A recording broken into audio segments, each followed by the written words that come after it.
በስመ አብ ወወልድ ወመንፈስ ቅዱስ አሐዱ አምላክ አሜን።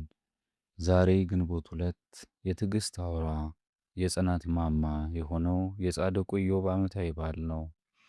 ብዙዎቻችን ዛሬ መከራው በዛብኝ ብለን ስንቆዝም 7 ዓመት ከ7 ወር ከ7 ቀን ሙሉ በመከራቶን ውስጥ አልፎ እንደ ወርቅ የነጠረውን የኢዮብን ታሪክ እናስታውሳለን። ይህ ታሪክ የእግዚአብሔርን ዝምታ ወደ ዝማሬ የለወጠ ታላቅ ትምህርት ነው። ኢዮብ ሀብቱ ተዘርፎ 10 ልጆቹ በአንድ ቀን አልቀው ሰውነቱን በክፉ ደዌ ተመቶ በአመድ ላይ ሲቀመጥ ሰማይ ለጸሎቱ የተዘጋጅ ትመስል ነበር። ነገር ግን ኢዮብ በእግዚአብሔር ላይ አላማረረም። ሚስቱ አምላክን ስደብና ሙት ስትለው ጓደኞቹ በደለኛ ስለሆንክ ነው ይሄ የመጣብህ ብለው ሲከሱት፣ እርሱ ግን በመከራ ውስጥ ሆኖ የእግዚአብሔርን ሉዓላዊነት እንዲህ ሲል መሰከረ።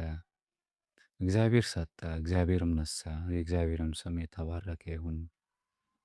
ከአጥንቱ ጋር በተጣበቀው ሥጋው በመቃጠል ላይ ባለው ሕይወት ውስጥ ሆኖ ገና ያልታየውን ቤዛውን በተስፋ አየ።